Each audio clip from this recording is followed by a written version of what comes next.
Hello, hello, Summit participants. I am so happy and so excited and grateful that you guys are here once again for an amazing training. Now, this training is done by yours truly, Shannon Hansen. I am the owner and founder of Sustainable Wellness and Nutrition, and I help busy moms who are struggling to find a healthy body size in a simple and easy method so that they can nourish and restore their body while also supporting their family's nutritional needs. One of my main goals and objections in this business is to teach the entire family healthy habits. And so I might have to pull up my notes here, make sure I don't miss anything. Where did I put those notes?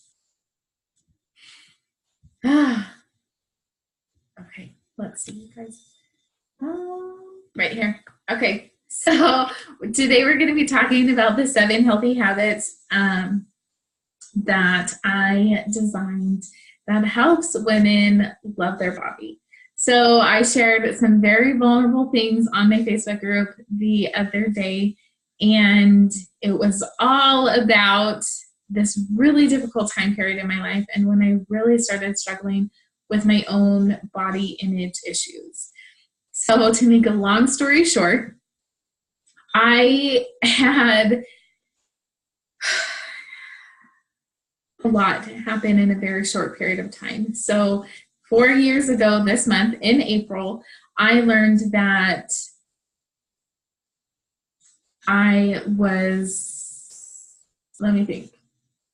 Yes, surprise pregnant once again with my 3rd baby. Now, I knew I wasn't done having kids, but I was not ready to get pregnant because of all the other things I'm going to explain to you here in just a second. And I also learned that my dad was diagnosed with stage 4 lung cancer. Early on in the conversations with my dad, he told me, I'm ready to meet my maker. And that was not something that I wanted to hear at that time. My dad was a very healthy person. He had never smoked. He exercised. He took care of his body. He watched what he ate and was a great example to me of how to take care of your body. Both my parents do really well at eating healthy foods, exercising, and taking care of their body. And so I was, like I said, surprise pregnant, which, makes you tired and worn down. I was dealing with the idea that my dad had cancer, which was a very scary thing. I was going to school full time as a student. My husband was going to school full time. He was working. I was not. I was staying at home with the kids. And we were pinching pennies. We had almost depleted our entire savings account in the 3 years to help pay for my school, my husband's school, and just the cost of living, right? And we were running out of money. I mean, he was getting ready to graduate. I was getting ready to graduate, but we didn't know how we were going to make all the ends meet. And we were also dealing with the where are we going to live? Where is he going to find a job? Is he going to find a job, in his designated profession? And he was flying out to different companies all over the United States to see where he fit in, right? To see what was the best option for him. And my dad passed away 4 years ago in May. So exactly 30 days after his prognosis of stage 4 lung cancer, he went downhill very, very fast. And it was devastating. My siblings and I had plane tickets to go out and meet my dad on a Wednesday, and my dad passed away the Friday before. And Monday was a holiday, and my stepmom wanted to bury my dad as quickly as possible. And she did not care if his kids, his parents, his brothers or sisters, if anybody was there. It was, he needs to be put to rest today. We don't have time to wait. And long story short, in order to get there in time, had to drive 24 hours straight.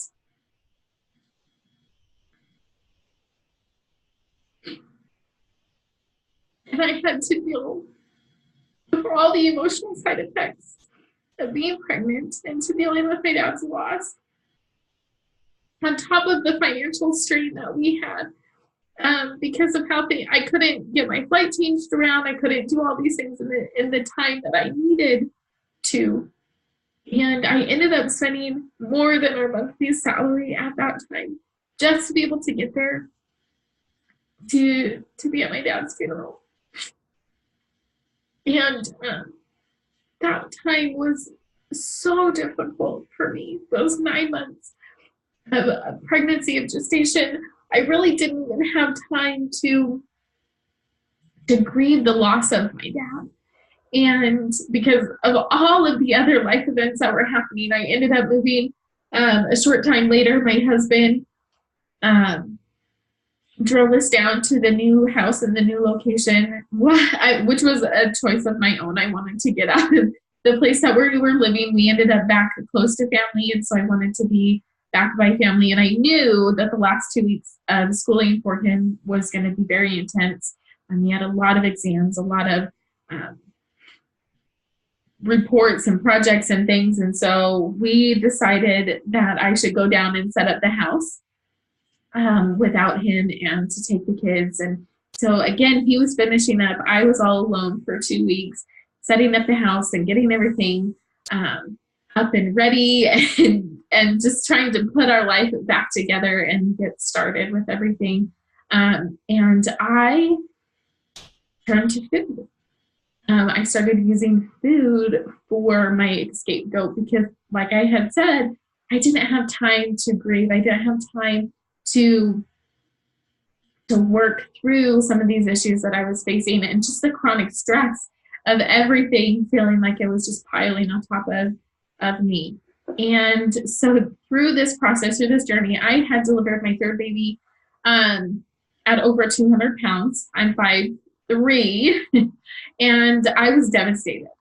That was a very hard number for me to see because most of my life I have been under 130 pounds, very fit and very active. I've always eaten healthy, nutritious foods, and I gained a lot of weight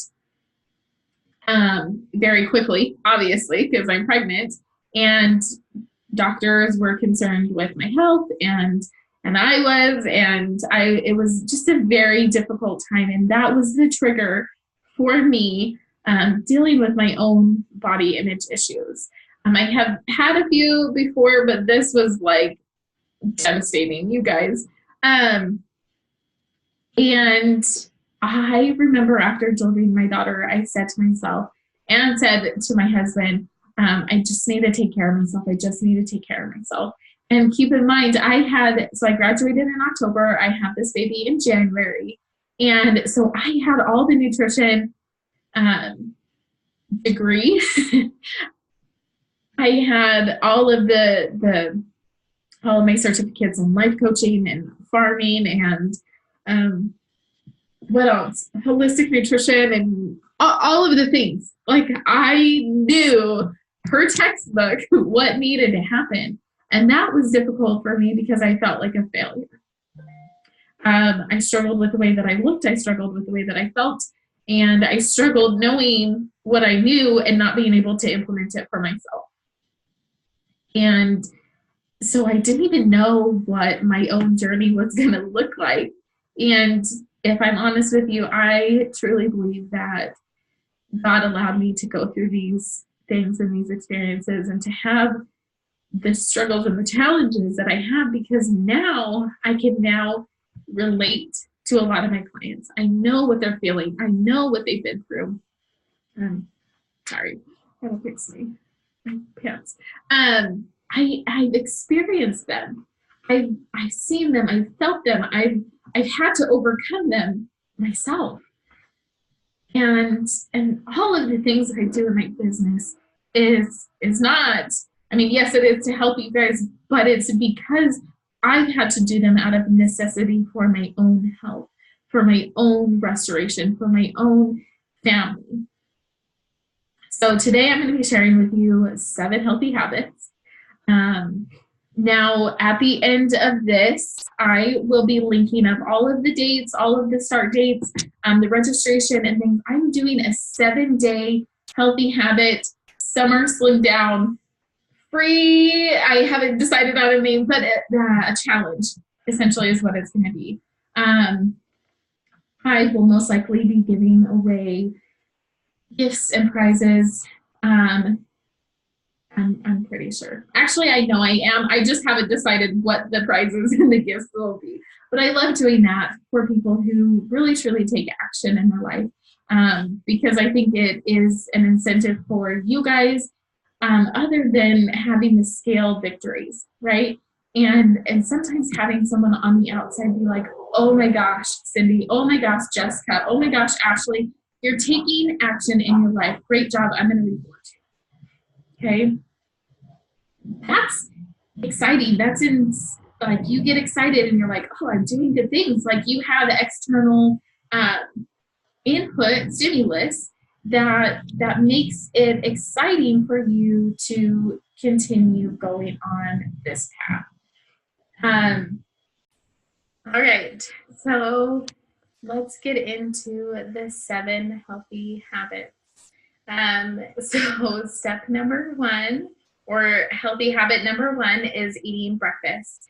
Now, I have kind of a different methodology. You guys will hear a lot of people say, eating breakfast within the first hour of waking up is very important. However, I do agree, but more important than that, making sure that you are eating a healthy, nutritious breakfast that is what we call macroly balanced. So if you guys aren't familiar with macros, that is your proteins, your carbs, and your fats. Now, having a combination of all 3 of those at mealtime, especially first thing in the morning, is going to help curb your appetite throughout the rest of the day. Step number 2, or healthy habit number 2, is move. Now, you guys have had the opportunity to hear from several personal trainers, and they all kind of have this common theme behind them, that it's just about moving your body. It doesn't matter what kind of exercise. It doesn't matter if you're lifting weights or doing yoga or cycling or doing HIIT training or Zumba or whatever. It's about moving your body. Our bodies were made and designed to be physically active and to move on a regular basis. And we have proof of that with how our body was designed and how it was made. I've got a baby sleeping in my lap while she's trying to. Our body was made to move. And like I said, we've got joints and tendons and muscles, and all of those things help us move on a regular basis. And our body was designed for that. So finding whatever works best for your body is going to be the most important thing. Number 3, and this one is, it sounds simple, but it's actually a lot more difficult to apply in your daily life. And that is planning ahead. So I have thought of all those things because that's one of the things that I have struggled with. And one of the things that I love teaching about is a method called, my mind went blank. Meal planning for families is essentially what it is. And because in my opinion, and when I've worked with a lot of people, they do not, they don't like to eat the same thing. They don't like to meal prep everything on Sunday and portion it out and, all of those different pieces. And so we've come up with a different method, and I'm going to share my screen with you really quickly because I want you guys to see this, and I want to give you a few tips on this as well. So this is a menu, which you guys might not be able to read. Let's see. Okay. So this is a menu plan. You guys can see at the top of the page, right up here, this is 6 days. This is for 6 days. Whoop, right there. Okay, 6 days. So Monday through Saturday. Now you guys can eat these any day that you want. You can mix it up, all of that. It's totally fine based off your lifestyle. So we typically, there's one day a week that we may go out to eat, or we may eat over at a friend's house, or, you know, be somewhere else for dinner or whatever. And so I build those kind of into my programs a little bit, because I find that a lot of people do that.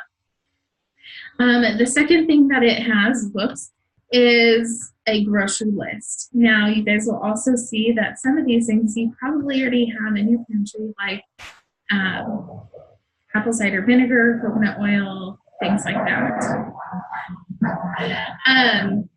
And then from there, we go into all the recipes. And some of the recipes you will find have substitutions for them. You can take out different ingredients. You can make it more spicy. You can customize it.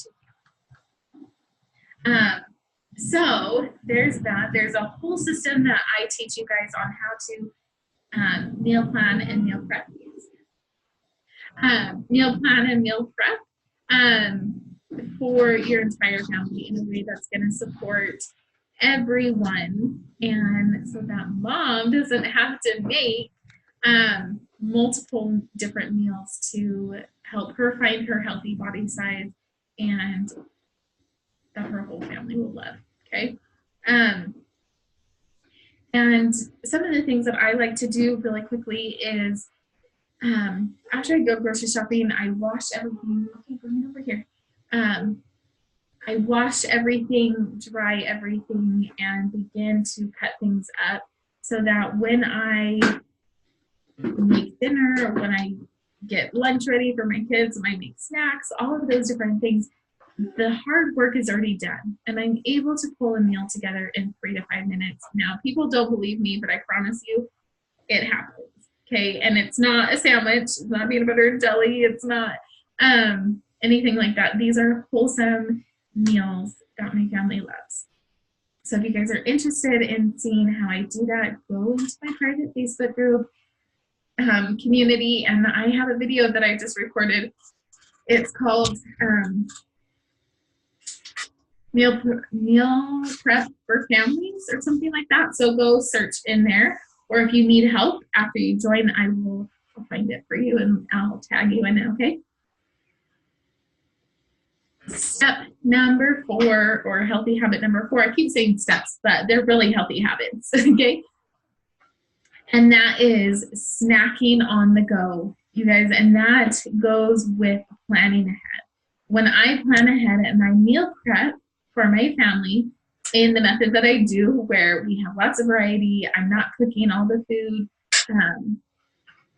it just makes things so much easier, and I'm able to grab and go. I don't have to pack snacks. I don't have to, I see friends all the time on Facebook and Instagram say, you know, what healthy snacks do you take on the go? And really, you guys, it's about the method or the system that you set up in your home to be able to do that on a regular, ongoing basis. So you guys will see that in the video, I have the black containers that a lot of people use for meal prep. And I use those 3 dividers for usually 3 different types of fruits or veggies. So this week we have grapes in one side, we have strawberries in another, and we have like raspberries or something in another section. And so when I'm on the go, guess what I do? I can grab that fruit one, or there's times where I mix them up. I have all different kinds of like methods and stuff. So that's one example. Or in that same container with 3, I have a package of 6 of them. And so I try to make each one a little bit different. I'll cut up, you know, the square cheese for my kids, cube it up. From like a block of cheese, I'll cut cubes. And I'll put that in one side. I'll put in like some rolled up turkey in another. And I'll put in, you know, carrot sticks or cucumbers in another section. And so again, when I'm on the go and I don't have time to like pack all these snacks and whatever, I can literally grab that from my fridge and put it in a bag with an ice pack. And it's good for several hours. And I mean, it's so fast. It's so easy. you know, or if I'm running out the door for a meeting, an appointment, or whatever, I can pull out some of those and just grab different pieces of food and put it in another container and create a meal out of that. Okay. So anyways, there's lots of techniques. We're not going to get into that a whole lot right now, but just know that it's more about setting up a system in your home that works for you and your family. And if you guys need ideas, go to my free Facebook group and you guys can watch the videos and ask questions over there. Step number 5, stay hydrated. We know that 70 to 80% of our body is made up of water, and we need water, right?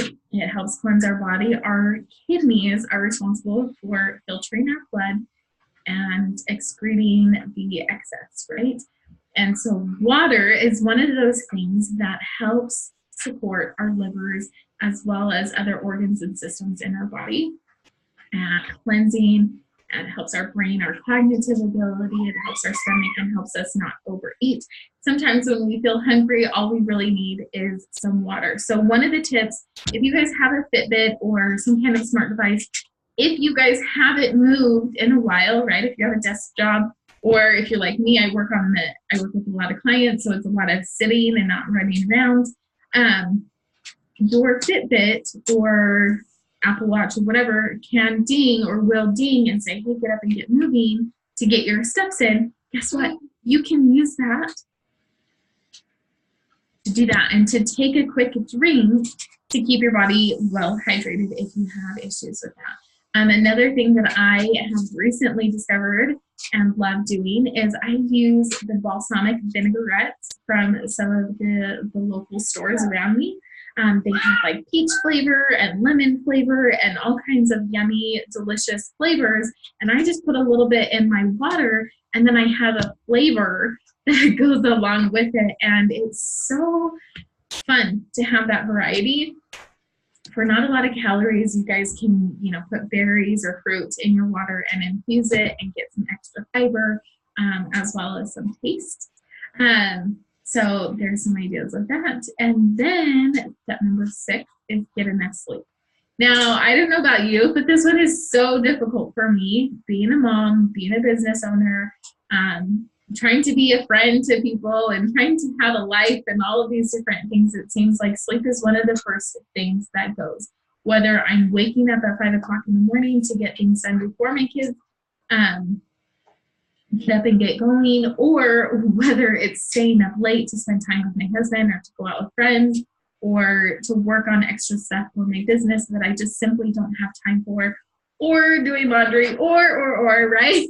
I can always find reasons to not prioritize my own sleep. And so I have an Apple phone, and on Apple, one of the features that they offer, and I'm sure Android too, but I can't speak for that for sure, is you can set timers on your phone so that your phone goes to sleep.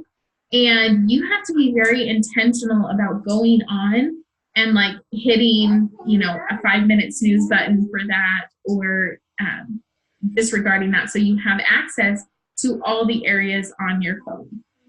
So for me, I have set a no phone limit between 10 and 5 o'clock in the morning. And that has helped me. It does give me a 5-10 minute warning that says, okay, and that's my warning to, hey, if you're not in your pajamas and in bed, you need to get in bed. Okay. And sometimes, like I said, I do have to override that for different reasons and purposes, like working on my business sometimes, but it definitely makes me intentional with how much longer I'm staying up and making sure that I get adequate sleep to help support my body. Step number 7, which I think is one of the most important things, and one of the reasons why I have incorporated this into the program, is it's mindful eating. Now, our body was uniquely and perfectly designed, and it is genetically and metabolically different from anybody else in the world. And so what is right for me is not going to be right for my daughter that you hear in the background. It's not going to be right for my husband. It's not going to be right for my mom or my sister. Even though my sister and I have the same parents, it's not going to be right for her. It's not going to be right for me, what she's doing.